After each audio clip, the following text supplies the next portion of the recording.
بسم اللہ الحمد للہ والصلاة والسلام علی رسول اللہ اما بعد رب اشرح لی صدری ویسر لی امری واحلل عقدۃ من لسانی یفقہوا قولی۔ السلام علیکم ورحمۃ اللہ وبرکاتہ۔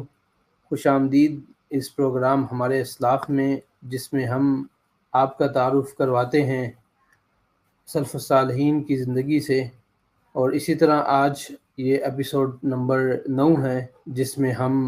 سیدنا سعد بن ابی وقاص رضی اللہ عنہ کی سیرت کے حوالے سے بات کریں گے۔ اور اس پروگرام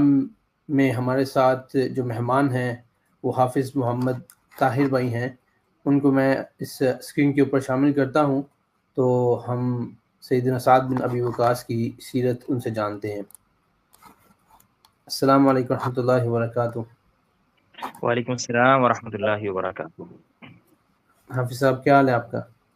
الحمدللہ، اللہ کا شکر۔ سلمان بھائی آپ سنائیں، کیسے ہیں؟ الحمدللہ الحمدللہ۔ حافظ صاحب، جزاکم اللہ خیر، دوبارہ اپنا قیمتی وقت ہمیں دینے کے لیے، اس پروگرام کے لیے اللہ آپ کو جزائے خیر دے۔ آمین آمین، آپ کو بھی اللہ تعالیٰ جزائے خیر۔ آمین۔ حافظ صاحب، جیسے کہ ہمارے پوسٹر کے اوپر بھی یہ ہم نے لکھا ہے، سیدنا سعد بن ابی وقاص، ان کے حوالے سے ہم بات کریں گے، تو ان کی زندگی کے بارے میں، مطلب جو اور ان کی کچھ سیرت کے حوالے سے کچھ جاننے سے پہلے، ان کا جو لقب ہے میرے ماں باپ آپ پر قربان، یہ ان کو کب ملا، کس نے دیا، اس کے بارے میں جو ہے اگر آپ ہمیں کچھ بتائیں۔ بسم اللہ والحمدللہ والصلاۃ والسلام علی رسول اللہ، اما بعد۔ سلمان بھائی، سیدنا سعد بن ابی وقاص رضی اللہ تعالی عنہ یہ بڑے جلیل القدر صحابی ہیں، اور ہم آگے انشاءاللہ تفصیل کے ساتھ ان کے متعلق چیزیں ذکر کریں گے۔ یہ جو آپ نے بات کی نا کہ ان کے نام کے ساتھ یہ معروف ہے کہ میرے ماں باپ آپ پر قربان ہوں، یہ ہم جملہ عموماً صحابہ کرام رضوان اللہ علیہم اجمعین کی زبان سے سنتے ہیں، وہ نبی کریم صلی اللہ علیہ وسلم کو یہ بات کہتے ہیں۔ یعنی عموماً ایسا ہوتا ہے، کسی حدیث میں آتا ہے کہ صحابی کہتے ہیں اللہ کے رسول صلی اللہ علیہ وسلم کو کہ فدا کا ابی و امی، اے اللہ کے رسول صلی اللہ علیہ وسلم میرے ماں باپ آپ پر قربان ہوں، فدا کا ابی و امی یا رسول اللہ۔ تو یہ صحابہ کرام نبی صلی اللہ علیہ وسلم کو کہتے ہیں۔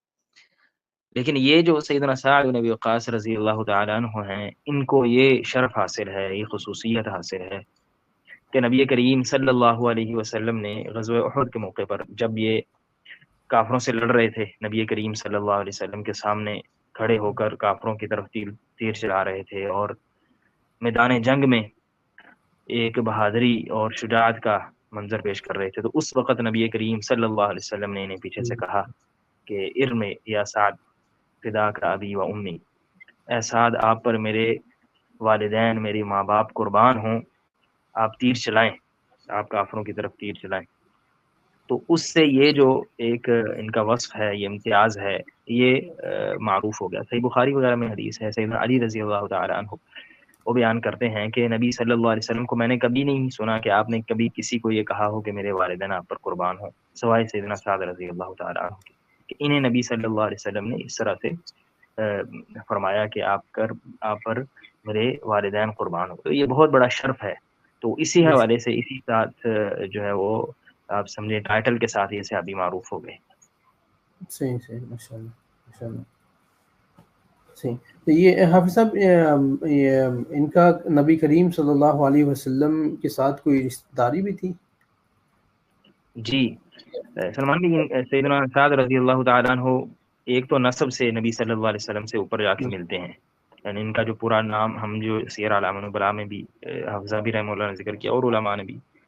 تو وہ ہے سعد بن ابی وقاص۔ ابو وقاص ان کے والد کی کنیت ہے، اور ان کا نام جو ذکر کیا گیا ہے وہ مالک ہے، ابن وحیب ابن عبد ابن مناف ابن زہرہ ابن کلاب ابن مرہ، اور پھر آگے ابن کعب ابن لؤی۔ یہ نبی صلی اللہ علیہ وسلم سے اوپر جا کے ان کا نسب ملتا ہے۔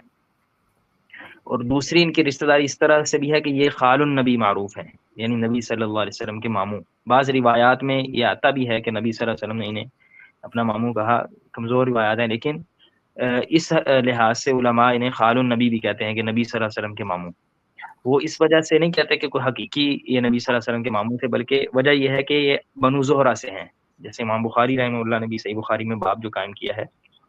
تو اس میں انہوں نے یہ ذکر کی، ان کا نام کے ساتھ الزہری جو ان کی لقب ان کا ذکر کیا، یعنی جو خاندان کا ہے،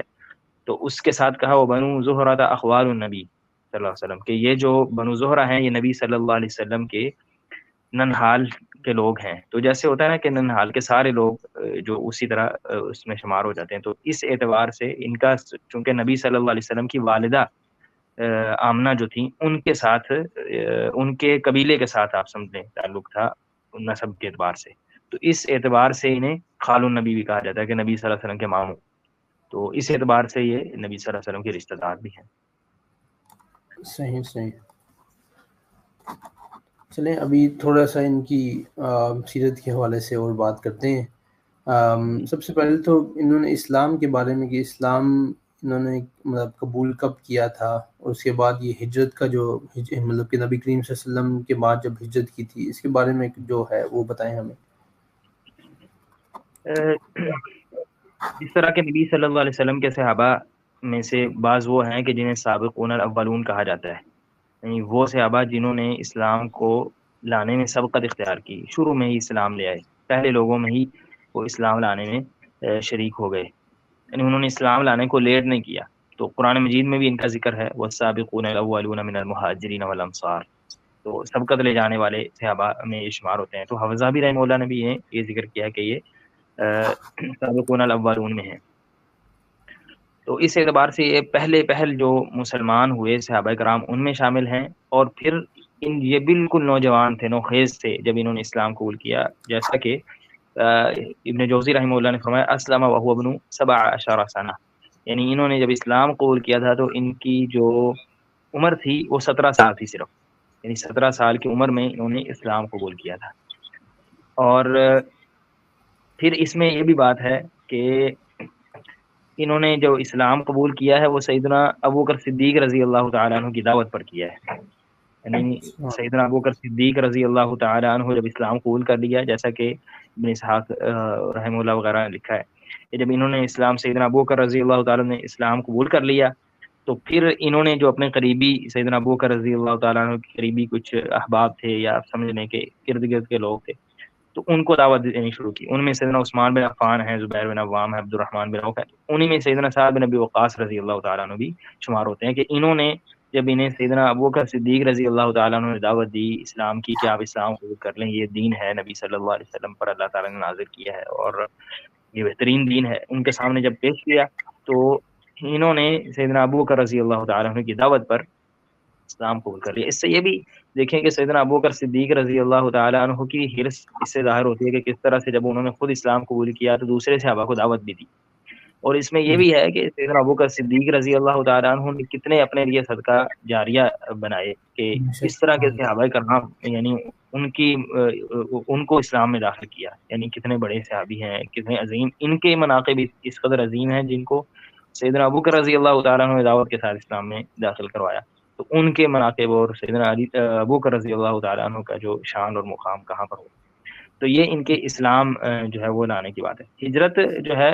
یہ مہاجرین میں سے ہیں، اور مہاجرین وہ جنہوں نے نبی صلی اللہ علیہ وسلم کے مدینہ آنے سے پہلے ہجرت کی تھی، یعنی بعض صحابہ ہیں جنہوں نے نبی صلی اللہ علیہ وسلم کی ہجرت سے پہلے آپ نے جب اجازت دی کہ ہجرت کر جائے وہ ہجرت کر گئے، بعض جیسے نبی صلی اللہ علیہ وسلم کے ساتھ گئے جیسے سیدنا ابوبکر رضی اللہ عنہ نبی صلی اللہ علیہ وسلم کے ساتھ گئے، اور بعض بعد میں آئے۔ سیدنا سعد بن ابی وقاص رضی اللہ تعالیٰ عنہ ان صحابہ میں شامل تھے جنہوں نے پہلے نبی صلی اللہ علیہ وسلم کے مدینہ جانے سے پہلے ہجرت کی۔ تو لیکن ایک قول یہ بھی ہے، یعنی بعض مورخین یا سیرت نگار یہ بھی لکھتے ہیں کہ انہوں نے بعد میں ہجرت کی، لیکن صحیح یہی ہے کہ انہوں نے پہلے نبی صلی اللہ علیہ وسلم سے ہجرت کر لی تھی مدینہ کی طرف، جب آپ نے اجازت دی تو پھر انہوں نے ہجرت کر لی۔ تو اس اعتبار سے یہ ہجرت کے اعتبار سے بھی پہلے لوگوں میں شامل ہیں، اور اسلام لانے کے اعتبار سے بھی پہلے لوگ شامل ہیں۔ بلکہ یہ بھی جو ہے علماء ذکر کرتے ہیں کہ بلکہ خود ان کی صحیح بخاری وغیرہ میں حدیث ہے کہ انہوں نے جو پہلے بالکل 5-7 لوگ تھے ان میں سیدنا سعد بن ابی وقاص رضی اللہ تعالیٰ عنہ اسلام لانے میں شریک تھے، یعنی بعض نے کہا 7 میں یہ شخص تھے جنہوں نے اسلام قبول کیا اگر ہم ترتیب کے لحاظ سے دیکھیں، سیدنا ابوبکر ہیں، سیدہ خدیجہ ہیں، سیدنا علی ہیں، تو اس اعتبار سے ساتویں یہ تھے جنہوں نے اسلام قبول کیا، بالکل اسلام کی ابتدا سے ہی اسلام کے ساتھ جڑ گئے. یہ ان کا جو اسلام اور ہجرت کا جو ہے وہ مختصر تعارف ہے. صحیح. حافظ صاحب، اس میں اس پروگرام میں ہم ہر صحابی کی جو ہے کچھ فضیلت جو ہے اس کے بارے میں بھی ہم کچھ جانتے ہیں، تو اسی طرح سیدنا سعد بن ابی وقاص کی اگر کچھ ان کے کچھ خاص فضائل و مناقب جو ہیں وہ ہیں تو ہمارے سامنے، جو کتاب میں کچھ ذکر کیے ہوئے ہیں، ہمارے سامنے چند اگر آپ بیان کریں. کتاب میں جو حوزابی رحمہ اللہ نے ذکر کیے ہیں، ویسے بھی معروف جو ان کے مناقب ہیں، ایک تو سب سے پہلا تو صحابی ہونا خود بخود شرف ہے. یہ تو پہلے بھی، کیونکہ اب صحابہ کرام پہ ہی ایپیسوڈ چل رہے ہیں تو یہ تو ظاہر سی بات ہے کہ اس سے بڑا شرف کیا ہوگا کہ نبی صلی اللہ علیہ وسلم کی صحبت مل گئی. اور پھر اس سے بڑا بھی کیا شرف ہوگا کہ بالکل ابتدائی لوگوں میں اسلام قبول کر لیا. یہ بھی ایک شرف کی بات ہے، اور قرآن مجید میں اللہ تعالیٰ نے ذکر فرما دیا والسابقون الاولون. اور اسی طرح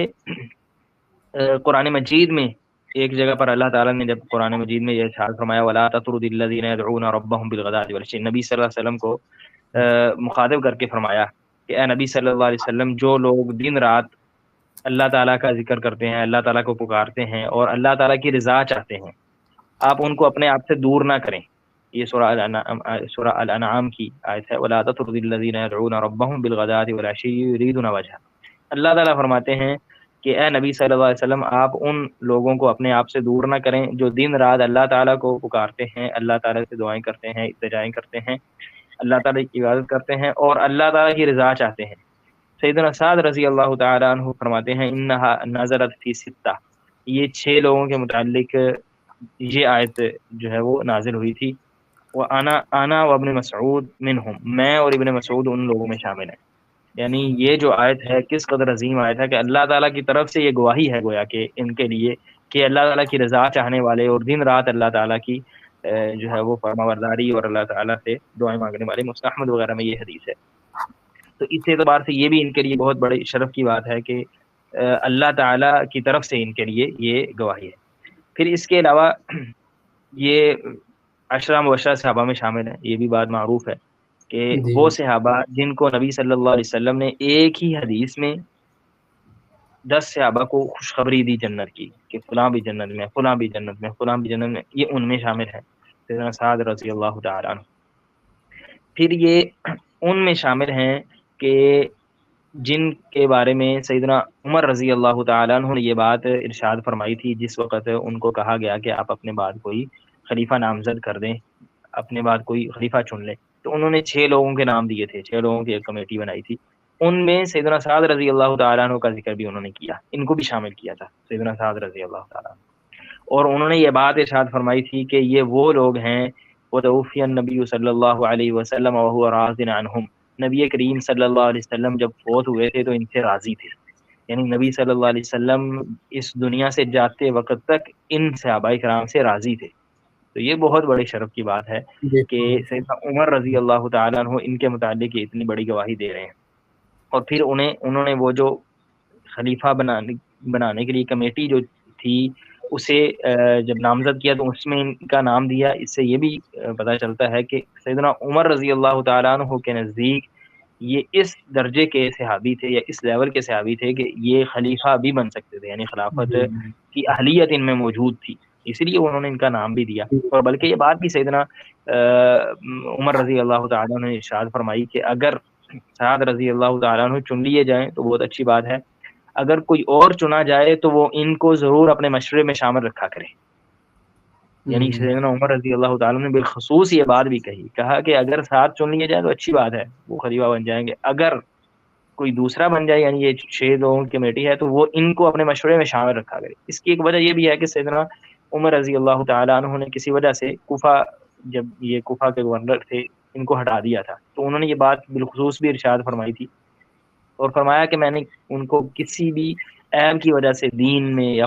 اخلاق میں یا نااہلی کی وجہ سے انہیں وہاں سے میں نے معزول نہیں کیا تھا، اس لیے کوئی یہ نہ سمجھے. تو بالخصوص سیدنا عمر رضی اللہ تعالیٰ عنہ نے ان کا یہ ذکر فرمایا. پھر یہ ان صحابہ میں بھی شامل ہیں کہ جنہوں نے فتح مکہ سے پہلے اسلام قبول کیا، ان کا بھی ذکر اللہ تعالیٰ نے قرآن مجید میں ذکر کیا سورہ الحدید میں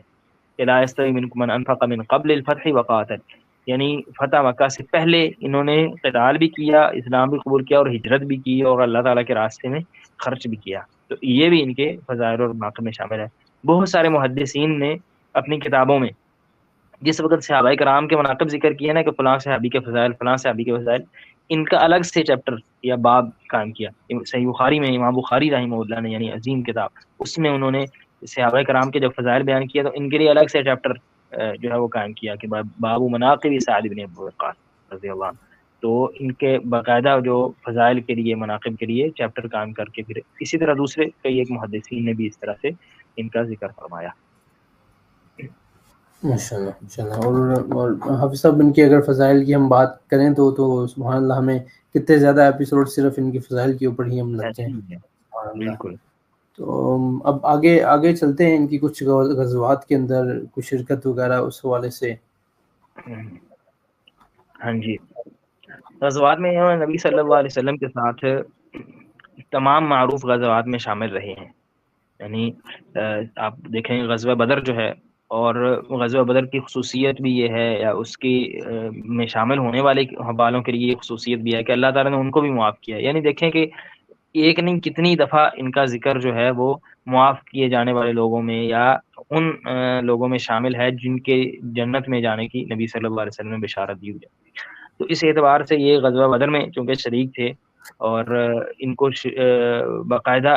ذکر کیا علماء نے ان صحابہ کرام میں سے جو غزوہ بدر میں شریک رہے۔ امام بخاری رحمہ اللہ نے باب من شہدہ بدرن اس میں ذکر کیا ان کو، اسی طرح حفظابی رحمہ اللہ نے یہ بات کی، بلکہ ان کے بارے میں یہ بات بھی کہ سب سے پہلے دین اسلام کے دفاع میں دشمنوں کی طرف جو تیر چلایا ہے وہ انہوں نے چلایا ہے، اس لیے حفظابی رحمہ اللہ جیسے کہ لکھا ہے اول فارس رما بسہم فی سبیل اللہ، یعنی یہ پہلے وہ گھڑ سوار ہیں کہ جنہوں نے اللہ تعالیٰ کے راستے میں تیر چلایا ہے اور اللہ تعالیٰ کے راستے میں اسلام کا دفاع کرتے ہوئے تیر چلایا۔ تو یہ غزوہ بدر میں نبی صلی اللہ علیہ وسلم کے ساتھ شریک تھے، اور غزوہ بدر کے صحابہ کے متعلق ہی وہ حدیث ہے کہ لعل اللہ تعالی علی اہل بدر فقال اعملوا ما شئتم قد غفرت لكم، کہ اللہ تعالیٰ نے بدر کے صحابہ کرام کو دیکھا اور فرمایا کہ تم جو مرضی عمل کرتے رہو میں نے تمہیں معاف کر دیا ہے، یعنی یہ بہت بڑی ایک منقبت ہے ان کے لیے۔ آگے بھی جیسا کہ ہم ذکر کریں گے شجاعت و بہادری کے اعتبار سے بھی دیکھیں تو انہوں نے نبی صلی اللہ علیہ وسلم کے ساتھ پھر غزوہ احد جو ہے اس میں بھی شریک ہوئے غزوہ احد میں، اور اسی میں جو ہم نے شروع میں ذکر کیا کہ نبی صلی اللہ علیہ وسلم نے جب انہیں دیکھا کہ اس بہادری کے ساتھ اور اس لگن کے ساتھ یہ کافروں سے لڑ رہے ہیں تو اس وقت نبی کریم صلی اللہ علیہ وسلم نے یہ بات ارشاد فرمائی کہ آپ پر میرے والدین قربان ہوں۔ تو غزوہ احد میں بھی یہ شریک تھے۔ اسی طرح غزوہ خندق میں بھی نبی صلی اللہ علیہ وسلم نے جب غزوہ خندق جب کافروں نے مدینہ کا آ کے محاصرہ کیا اور خندق کھودی صحابہ کرام نے، تو اس وقت یہ اس میں بھی نبی صلی اللہ علیہ وسلم کے ساتھ شریک تھے۔ تو فتح مکہ میں بھی شریک تھے، یعنی یہ جو بڑے بڑے معروف غزوات ہیں نبی صلی اللہ علیہ وسلم کے ساتھ انہوں نے سب میں شرکت کی ہے اور سب میں ہی اپنی بہادری اور شجاعت کے جو ہے وہ جوہر دکھائے ہیں۔ پھر نبی صلی اللہ علیہ وسلم کی وفات کے بعد بھی صحابہ کرام جب جنگوں پر جایا کرتے اسلام کی سربلندی کے لیے تو وہاں پر بھی سیدنا سعد بن ابی وقاص رضی اللہ تعالیٰ عنہ کے بڑے کارنامے ہیں، اور بالخصوص قادسیہ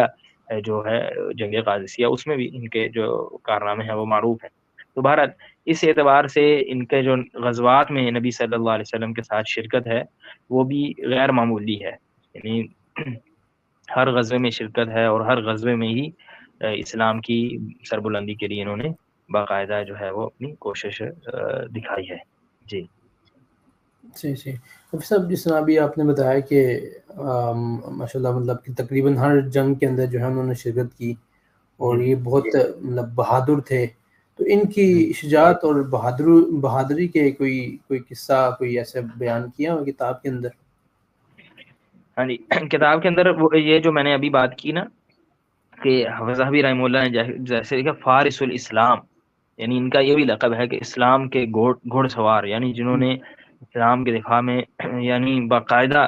جو ہے وہ حصہ لیا ہے، تو ان کا یہ لقب ذہبی رحمہ اللہ نے ذکر کیا، اور حافظ بن کثیر رحمہ اللہ فرماتے ہیں کان فارسا شجاعا یعنی بڑے بہادر جو ہے وہ یہ نوجوان تھے سیدنا سعد رضی اللہ تعالیٰ عنہ۔ اسی طرح فرماتے ہیں وَقَدْ كَانَتْ لَهُ فِي زَمَنِ النَّبِيِّ صلی اللہ علیہ وسلم مواقف مشہورہ، نبی صلی اللہ علیہ وسلم کی زندگی میں ان کے کئی ایک واقعات ایسے ہیں جہاں پہ ہمیں نظر آتی ہے ان کی شجاعت۔ پھر انہوں نے آگے مثال دی، جیسے بدر کے دن دیکھ لیں کہ بدر کے دن سب سے پہلا جو تیر مسلمانوں کی طرف سے چلایا انہوں نے چلایا۔ پھر کہتے ہیں یوم احد، احد کے دن دیکھ لیں کہ اس وقت بھی نبی صلی اللہ علیہ وسلم کے ساتھ جو ہیں وہ جب صحابہ کرام منتشر ہو گئے اور مسلمان پریشانی کے عالم میں تھے، اس وقت بھی یہ کافروں پر تیر چلا رہے تھے۔ تو اس کے علاوہ بھی جیسا کہ ایک دفعہ سیدہ عائشہ رضی اللہ تعالیٰ عنہ بیان کرتی ہیں، صحیح بخاری وغیرہ میں حدیث ہے کہ بینا رسول اللہ صلی اللہ علیہ وسلم مضطجع الی جنبی ذات لیلہ، ایک رات مدینہ میں کچھ ہلچل تھی اور کچھ پریشانی کا عالم تھا، تو نبی صلی اللہ علیہ وسلم میرے ساتھ تھے، سیدہ عائشہ رضی اللہ عنہ بیان کرتی ہیں۔ تو نبی صلی اللہ علیہ وسلم نے یہ بات ارشاد فرمائی کہ لیت رجلا صالحا من امتی یحرسنی اللیلہ، کہ کوئی نیک اللہ کا بندہ آئے اور آج رات پہرا دے دے باہر، یعنی پریشانی کا کچھ عالم تھا اور اس طرح کا ماحول تھا ہلچل کا، تو نبی صلی اللہ علیہ وسلم آرام کرنا چاہ رہے تھے، تو آپ نے فرمایا کہ کوئی اللہ کا نیک بندہ آئے اور باہر آ کے پہرا دے دے۔ تو فرماتی ہیں فبینما انا علی ذلک اذ سمعت اصوات السلاح، ابھی یہی بات چل رہی تھی تو میں نے آواز سنی، جیسے اسلحے کی آواز باہر سنی دروازے پر، تو نبی صلی اللہ علیہ وسلم نے سوال پوچھا، فقال من هذا، فرمایا کون ہے، دروازے پر کون آیا اسلحہ لے کے، تو انہوں نے کہا انا سعد بن ابی وقاص، میں سعد بن ابی وقاص ہوں، آپ کا پہرا، جئت احرسو کا، میں آیا ہوں تاکہ پہرا دوں، آپ آرام سے سو جائیں، آپ آرام فرمائیں، میں انشاءاللہ باہر آپ کے دروازے پر کھڑا ہوں۔ تو کہتے ہیں کہ فجالس یحرسہ، سیدہ عائشہ رضی اللہ عنہ بیان کرتے ہیں وہ وہاں پر دروازے پر بیٹھ گئے اور نبی صلی اللہ علیہ وسلم کا پہرا دیتے رہے، حتی سمعت غدیۃ رسول اللہ صلی اللہ علیہ وسلم، نبی صلی اللہ علیہ وسلم سو گئے اور میں نے نبی صلی اللہ علیہ وسلم کے سونے کا جو ہے وہ انداز اور اس کو محسوس کر لیا کہ نبی صلی اللہ علیہ وسلم اب سو گئے ہیں۔ تو اس اعتبار سے دیکھیں کہ صحابہ کرام میں شجاعت بھی ہے، اور پھر نبی صلی اللہ علیہ وسلم نے جس وقت یہ یعنی خواہش ظاہر کی کہ کوئی آ کے پہرا دے، تو یہ سیدنا سعد رضی اللہ تعالیٰ عنہ تشریف لائے اور اپنی جو ہے وہ یہ نہیں دیکھا کہ پریشانی کا کوئی عالم ہے اور اس طرح، بلکہ اپنے آپ کو پیش کیا نبی صلی اللہ علیہ وسلم کے سامنے۔ تو یہ ان کی شجاعت اور بہادری، باقی ان کے بہت سارے قصے ہیں، بہت لمبا ایک جو ہے وہ ٹاپک ہو جائے گا اگر الگ سے بیان کیا جائے۔ جی صحیح۔ حافظ صاحب اسی کے ساتھ ان کی کچھ فہم و فراست کے حوالے سے کچھ ہم بات کریں تو۔ ہاں جی، فہم و فراست کے لحاظ سے ایک تو آگے بات آئے گی جب صحابہ کرام کے آپس میں جب معاملات ہوئے تو اس وقت ان کا کردار کیا تھا، یہ بہت بڑی فہم و فراست کی بات ہے جو انہوں نے اس وقت کی۔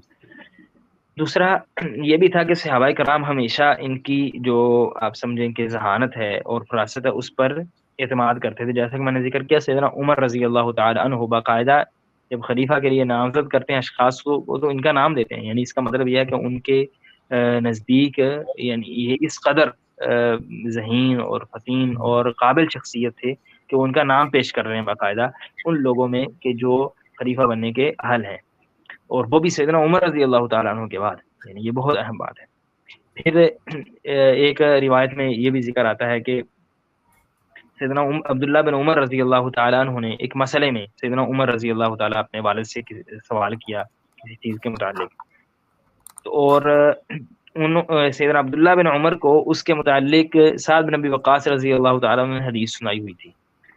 تو جب سیدنا عمر رضی اللہ تعالیٰ عنہ کو انہوں نے بتایا کہ مجھے سعد بن ابی وقاص نے یہ حدیث سنائی ہے نبی صلی اللہ علیہ وسلم کی، تو عمر رضی اللہ تعالیٰ عنہ نے فرمایا نعم اذا حدثك شيئا سعد عن النبي صلی اللہ علیہ وسلم فلا تسأل عنه غیرہ، کہ سیدنا عمر رضی اللہ تعالیٰ عنہ ارشاد فرمانے لگے کہ جب آپ دیکھیں نا کہ سعد بن ابی وقاص نے کوئی حدیث بیان کی ہے تو پھر آپ کسی سے پوچھا نہ کریں،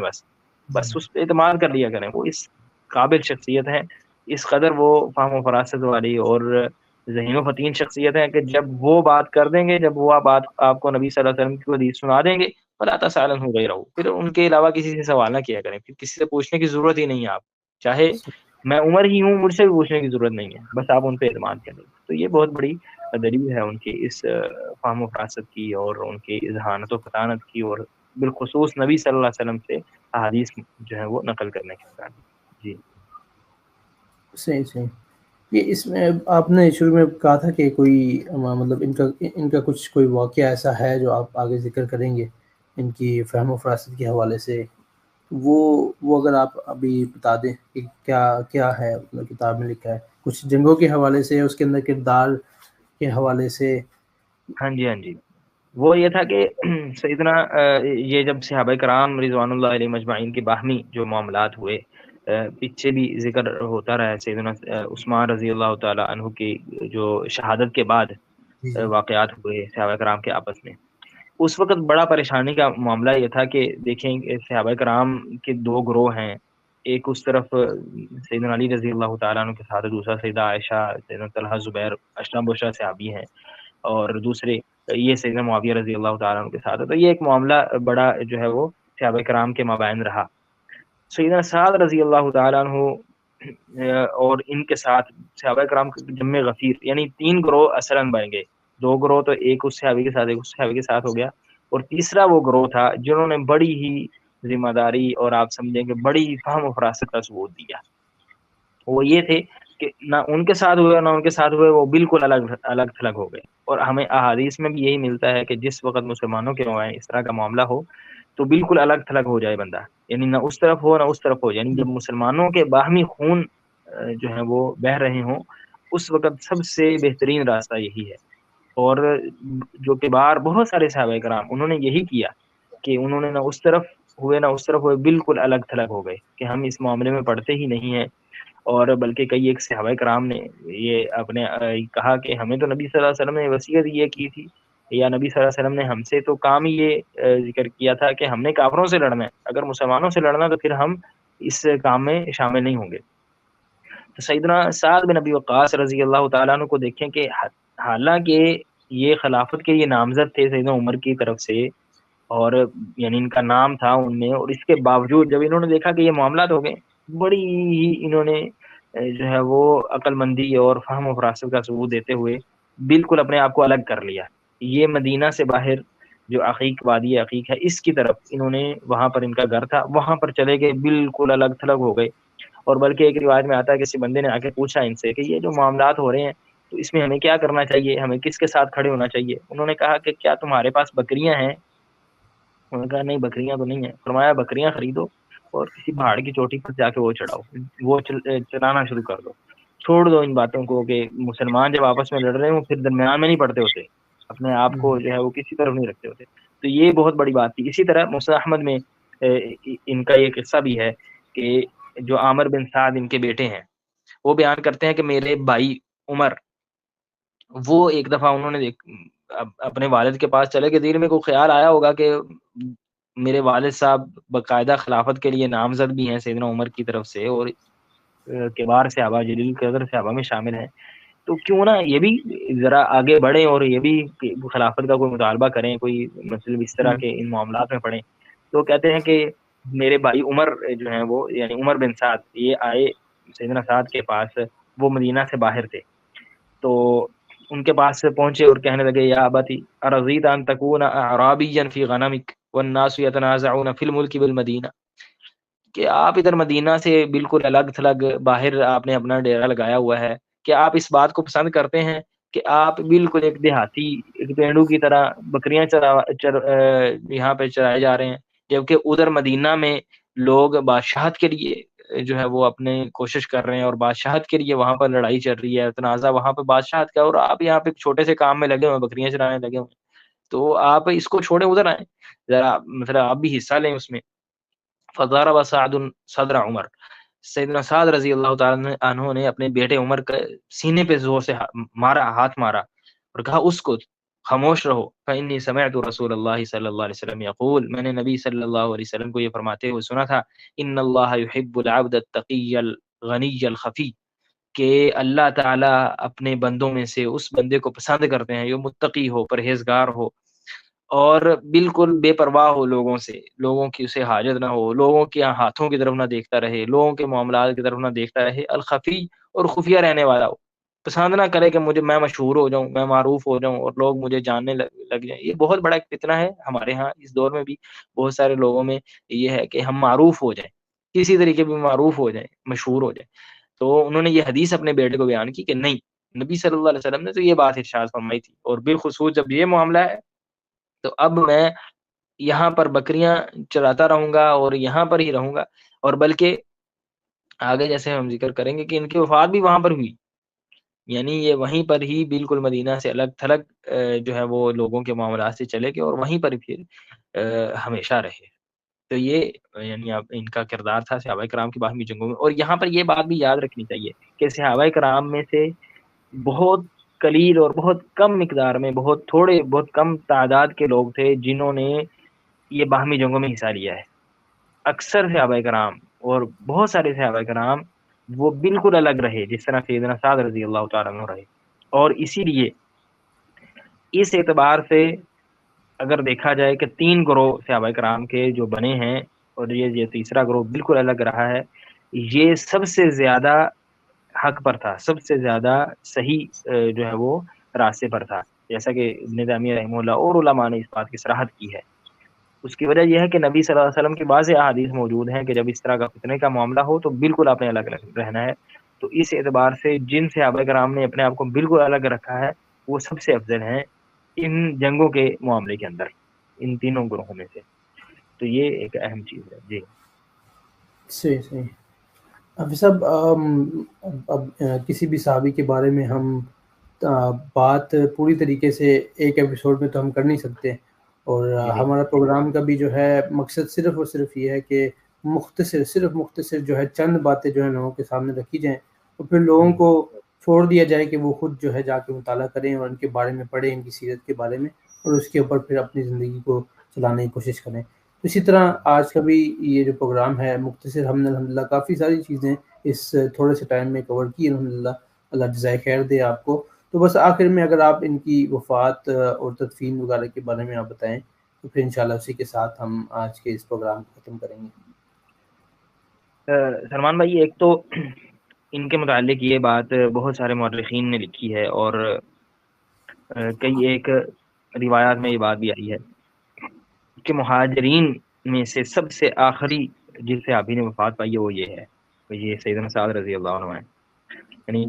مہاجرین کے سب سے آخری فوت ہونے والے یہ شخصیت ہے سیدنا سعد رضی اللہ تعالیٰ عنہ، جیسا کہ امام ابو القاسم اصفہانی نے بھی لکھا کانا آخر المہاجرین وفاتاً، کہ یہ سب سے آخری مہاجرین میں سے جنہوں نے ہجرت کی تھی ان میں یہ تھے۔ اور پھر انہوں نے آگے لکھا ہے کہ توفی ابن 83 سنہ، یعنی یہ 83 سال کی عمر میں فوت ہوئے سیدنا سعد رضی اللہ تعالیٰ عنہ۔ یہ ایک معروف ان کے بارے میں یعنی بات ہے کہ اگر یہ پوچھا جائے کہ سب سے آخری مہاجر صحابی کب فوت ہوئے یا کون ہیں جو فوت ہونے والے، تو یہ سیدنا سعد رضی اللہ تعالیٰ عنہ۔ دوسری بات یہ، جیسا کہ میں نے ہم نے بھی ذکر کیا تھا کہ یہ بالکل مدینہ سے باہر وادی عقیق کی طرف ان کا اپنا گھر تھا، وہاں پر چلے گئے تھے، وہاں پر ہی رہتے تھے، اور بالکل انہوں نے جب دیکھا کہ معاملات خراب ہو گئے ہیں لوگوں کے درمیان تو وہاں پر رہنا شروع کر دیا، تو وہیں پر یہ فوت ہوئے تھے سیدنا سعد رضی اللہ عنہ۔ یہ تقریباً مدینہ سے 10 میل کا فاصلہ بنتا ہے عقیق، تو وہاں پر ہی فوت ہوئے۔ پھر انہیں مدینہ لایا گیا تھا وہاں سے ان کی یعنی نماز جنازہ کے لیے اور تدفین کے لیے۔ پھر انہیں جو جنت البقیع، جسے جنت البقیع کے نام سے معروف ہے، صحیح اس کا نام یہ ہے کہ وہ قبرستان بقیع کا قبرستان ہے، وہاں پر انہیں دفن کیا گیا تھا سیدنا سعد رضی اللہ تعالیٰ کو۔ حافظ ذہبی رحمہ اللہ نے بھی یہ بات لکھی ہے، حمل علی الرقاب الی البقیع، کہ انہیں کندھوں پر اٹھا کے بقیع کی طرف لایا گیا، فدفن بہ، اور وہیں پر ہی ان کو دفن کیا گیا۔ تو یہ ان کی وفات کے متعلق چیز ہے۔ ایک چیز ان کے بارے میں رہ گئی، ایک اور معروف جو چیز رہ گئی وہ یہ ہے کہ یہ مستجاب الدعوات صحابی، یعنی ایسے صحابی جن کی دعائیں بہت قبول ہوتی تھی، جو دعا کرتے تھے کسی کے لیے حق میں دعا کر دی وہ بھی قبول رہتی، کسی پہ بد دعا کر دیتے تھے وہ بھی قبول ہو جاتی تھی، یعنی یہ ان کی خصوصیت ہے۔ اور اس کی وجہ یہ ہے کہ نبی کریم صلی اللہ علیہ وسلم نے ان کے لیے دعا کی ہوئی تھی، جیسا کہ موسیٰ احمد وغیرہ میں ایک حدیث ہے، موسیٰ احمد میں نہیں ترمذی وغیرہ میں حدیث ہے کہ امام احمد رحمہ اللہ نے فضائل صحابہ میں ذکر کیا کہ نبی صلی اللہ علیہ وسلم نے ان کے لیے دعا کی، اللہم سدد رمیتہ، اے اللہ ان کے جو بھی یہ تیر ماریں، جو بھی دشمن کی طرف یہ تیر چلائیں، وہ بالکل سیدھا ٹھکانے پہ نشانے پہ جا کے لگے. وہ عجیب دعوت ہو، اے اللہ ان کی جو بھی دعا ہو اسے قبول فرما. یہ نبی صلی اللہ علیہ وسلم نے ان کے لیے دعا کی اللہ تعالیٰ سے کہ اللہ انہیں ان کی دعائیں قبول فرما لے. اور پھر ایسا ہی ہوا کہ سیدنا سعد رضی اللہ تعالیٰ عنہ نے اس کے بعد کوئی بھی دعا کی. حافظہ بھی رحمہ اللہ نے یہ بات لکھی ہے کہ کانا مجاب الدعوت مشہورا بذالک، یعنی یہ بات مشہور تھی کہ جو جس کے حق میں دعا کر دیں گے وہ بھی مطلب قبول ہو جائے گی، اور کسی کے خلاف اگر بد دعا کر دی غصے میں آ کر وہ بھی قبول ہو جاتی. اور معروف جو واقعہ ہے جب کوفہ کے ایک شخص نے ان کے متعلق شکایت کی غلط سلط کے یہ ایسے ایسے کرتے ہیں، تو وہاں پر سیدنا سعد رضی اللہ تعالی عنہ نے بدعا کی کہ اے اللہ اگر یہ بندہ شہرت کے لیے اور اپنے آپ کو ظاہر کرنے کے لیے کھڑا ہوا ہے اور میرے خلاف یہ باتیں کر رہا ہے تو اس کی عمر کو لمبا کر دے، اس کو عورتوں کے فتنے میں ڈال دے، اور یہ انہوں نے اور اس کو محتاج بنا دے، اس کو کنگال کر دے. تو یہ تینوں ہی بددعائیں اس کے حق میں قبول ہو گئی تھی. اور وہ بعد میں بندہ جو ہے وہ اس قدر بوڑھا ہو گیا کہ اس کی جو یہ بھویں ہیں یہ نیچے اس کی آنکھوں کے اوپر آ جاتی تھی، یعنی اس قدر اس کی عمر لمبی ہوگی. اور وہ بلکہ کہا کرتا تھا کہ شیخ اصابت دعوت سعد، کہ میں وہ بدبخت ہوں کہ جس پر سعد بن ابی وقاص رضی اللہ تعالیٰ عنہ کی بددعا اثر کر گئی. تو اس اعتبار سے یہ مجاب الدعوات بھی تھی، یہ بھی ان کے خصوصیات میں حافظہ بھی رحمہ اللہ نے ذکر کیا. یہ معروف چیزیں ہیں ان کی زندگی کے متعلق اور ان کے جو ہے احوال کے متعلق. جی جزاکم اللہ خیر حافظ صاحب آپ کے وقت کے لیے، اور الحمدللہ آپ نے ہمارے سامنے جو چند چیزیں جو بیان کی ہیں، اللہ سے دعا ہے کہ ہم بھی اپنی زندگیوں کو جو ہے بدلنے کی کوشش کریں اور مطالعہ کیا کریں، صحیح جگہ سے ہم مطالعہ کیا کریں صحابہ کرام کی زندگی کے اوپر بھی. تو انشاءاللہ حافظ صاحب ہم دوبارہ آپ سے وقت دیں گے انشاءاللہ. تو آپ انشاءاللہ امید ہے کہ آپ کے پاس تھوڑا وقت ہمارے لیے ہوتا رہے گا انشاءاللہ. تو دوبارہ پھر ملاقات ہوگی کسی اور صحابی کے بارے میں ہم جو بات کریں گے. تو السلام علیکم ورحمۃ اللہ وبرکاتہ. وعلیکم السلام ورحمۃ اللہ.